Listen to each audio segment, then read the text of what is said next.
How goes it, everybody? Welcome back to another episode of Patterson L Properties. So hopefully you guys have been having a great Sunday and a great weekend and all that good stuff. It's a quick video I'm going to be doing, basically going over 7 tips for turning your real estate vision into a reality. Now that we're all in the new year, we have a lot of people with their new goals, ambitions, New Year's resolutions, etc. and so forth.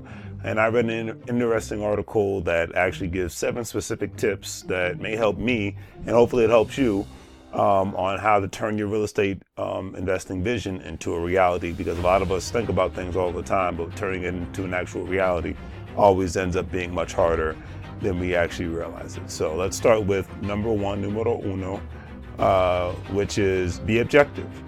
Now, what does that really mean? In a sense, it means think and grow big. Take your real estate investment journey slow, but if you are planning to make real estate investing a full-time thing to replace your income, kind of like me, and grow wealth for your family, we all have to ensure that we are basically not just doing things for the money.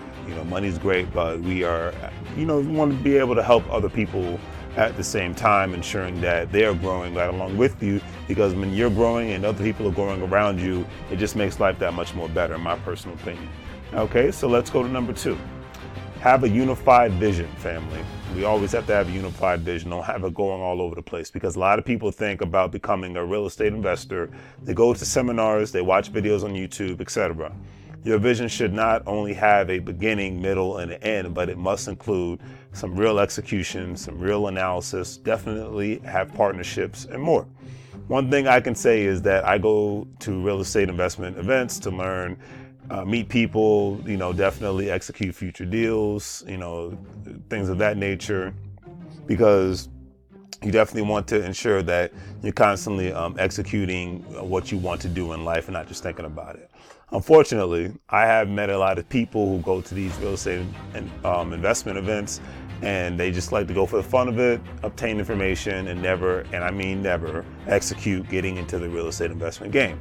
But they are just, they just like being around it for the fun of it. Is there anything really wrong with that? No, not at all. But for me personally, I had better things to do with my time, because my time is limited. I would imagine your time is limited as well, than to just go have fun with real estate and, just do nothing with it. Doing real estate investment is fun for me, but making a profit is just as much fun as well. So I myself love the process, love the success, and definitely love the freedom that comes with it. Number 3, take a new path.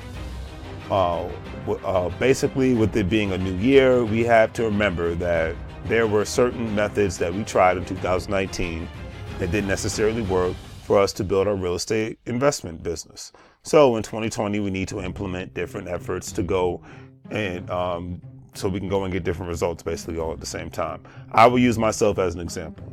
I noticed that with my real estate investment wholesale business, I received more customers / properties when I did cold calling and partnered up with people to do cold calls as well, so that not a lot of money was basically being wasted. Because when you find the right thing when it comes to marketing on any level, then you're ensuring that your dollars are being utilized in the right way. When it comes to and I made sure to not only send out postcards and post stuff on the internet, social media, and all that good stuff for potential customers, with real estate being a relationship-based business. And that's the thing I've learned, to build more relationships with people, not just a one-stop shop, but to constantly engaging with people on a regular basis, having conversations, going to lunch, whatever it takes, to not only please myself, but to help please others, and et cetera and so forth, vice versa. By building those relations, working with others, especially people who are bilingual, and can broaden all of our access to more potential customers, because we live in such an international world nowadays. Having people who are multilingual, bilingual, and all that good stuff in your camp really works, and it can be very effective, and it just broadens your horizons all at the same time. And I'm a person that likes to learn something new every day, especially when it comes to business, because I know I'm not a know-it-all, not trying to be a know-it-all, and I know when I learn something new every day, it can be executed in a better manner, and hopefully I can help other people all at the same time. Now, getting into numero 4. But respect the past, as the article said. The article stated that there are things that you can't touch, that you have to leave intact, because they are what make it special. when it comes to dealing with certain people, certain properties, and heck, even certain businesses, we must accept that they or it may not be for us. And we must let them be. At times we see things and want to make it bigger and better. But no matter what we do, certain things will not get better and certain things will not grow. If you ever heard of the expression, a rose grew from concrete, it's because that rose was determined to grow. Certain roses, though, or certain entities aren't willing to grow whatsoever, no matter how many chances you give them. Now, let's get into numero cinco, number 5. Show, don't tell. I am a big believer in the exact statement, because I can talk until the cows come home, till the sun comes up, till the rooster start screaming. But if you do not see things for itself, then it's just a lot of rhetoric and no action. So a great example of this, I'm taking a trip to the area that I buy real estate in, and most people know. And I'm taking, which is based in the Pennsylvania area.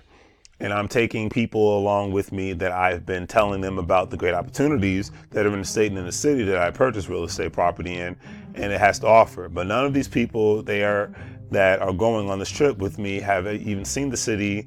They've been to the state, but they've never seen the city and the properties that I've been talking about. And since these individuals that are going to come with me, they are proving one thing to me, because I don't like to waste my time with people. They're proving that they are serious about becoming real estate investors and are willing to take a chance. You know, they're not just screaming new year, new me. They're actually willing to take time out of their Saturday, out of their day off, to make things happen. You know, and that's the kind of people you want to be around. You want to be around the go-getters, but you want to be around the doers. You know, because of social media, we live in a time of a lot of talking, but not a lot of doing. And like I said, I can make videos until the cows come home all day, every day. However, my actions mean more to me than making these videos. I love creating great content, but like when I go, I'm going to create more content, so to show you guys, give you more physical examples and whatnot of what's going on and who I'm engaging with. But implementation, signing on the dotted line, currency exchanging one another, contracts being signed, that's what matters more at the end of the day if you're a serious real estate investor.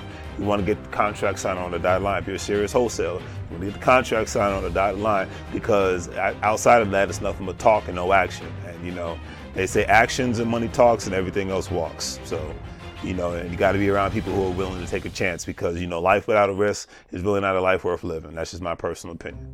Now, number 6, break the rules. With this statement, for me, it just falls into the category of, when it comes to real estate, there isn't always a 1, 2, 3, 4 process. Sometimes it could be 1, 2, 5, back to 2 again. You just never know. It's not always black and white, when it can be as gray as my hat that I have on right now. One thing that a lot of employment organizations do, and at times universities do, the educational system as a whole, is they ensure that they want you to think a specific way. It's a culture and whatnot. And that falls into line with how their organizations do things. But in real estate, investment game, and a lot of other businesses, you have to be able to, you could take all the classes all you want to, but you got to be able to think outside of the box and live outside of the box, implement things outside of the box. You can take all the classes, the training, the mentorship in the world, but in the real estate game, the best way for you to learn is by actually doing something. And actually trying to learn something new every day, because you will learn something new every day, whether you want to or not. Because you're going to come into situations every single day that you're not, a lot of books can't tell you how to figure it out. You just have to go through the process. Hence, taking the risk. A lot of people don't want to do that. If you're going to be in this business, you got to take the risk. Sometimes you're going to get burned, but that's how I learn sometimes, you know. If I wait on other people, I'll wait till the day I die, and I'm not trying to do that. So please always keep an open mind and know that every day is a journey. Last but definitely not least, stick to your vision. The article ended on this note, and I will read it word for word. Confidence is a really important piece of this. If you are an entrepreneur and you're willing to putting your life force into something, you want to know you're putting it in an area that's on a growth curve. Always consistently grow as much as you can. Every day we all grow. I always love the quote Tupac: "You either evolve or you disappear, period." Nobody is going to shake us from our vision. We are here to build something that fits in the fabric. and it just you never know what kind of fabric you might be trying to fit into. However, you want to ensure that that fabric falls in line with your goals and aspirations and who you are and your principles as an investor and as a person. Some things are going to be high, some things are going to be low. Some are going to be, as the article stated, kooky. Some are going to be more conventional. You just never know. But everything fits into a larger term vision of restoring whatever your dream today and what it's going to be. So a conventional, I put a great example, like you're getting a conventional loan from a bank. You go through the processes of submitting all your paperwork, tax statements, bank statements, things of that nature. If you have an LLC, the articles of confederation, who's the manager of that specific LLC, things of that nature. You're going to have to, or S Corp, whatever you may have, things of that nature. Or if you're going to a hard money lender, they're just going to want to see, hey, you got to go through the process of showing them the figures, what's in it for them, can the property cash flow. Obviously the interest rate will be way bigger than a conventional loan, but that's another step in the curve. It's another unconventional way. I've talked about this before. Tax liens. You pay a little bit less for a home than you would with a conventional loan or a hard money lender. However, you have to wait a lot longer to get the property, and then you have to pay a foreclosure fee, and at times, depending on the state, an attorney fee, and then just depending on your situation, you might have to pay some other fees and whatnot. But it won't fall in line of having to put down 20 to 25% when it comes to getting a conventional loan, or having to pay back 50 to 80% when it comes to hard money lenders. So there's always these different angles, or you're getting equity lines of credit, HELOCs, et cetera, and so forth. So expect, if you're going to be successful in this business, to obtain money different ways, pull money from different resources, and then go forward. Okay. So anyways, on that note, hopefully you guys enjoyed the video. Those are the 7 tips that I wanted to go through, and hopefully you guys got something out of it. I know I did after reading the article. And like I said, it's 2020. Let's move forward. Let's get things done. It's our year, financial freedom year. If you're with me, all right. If you're not, it's all good. I want everybody to accomplish their goals and aspirations in 2020. Please like, please subscribe, and definitely have a great day.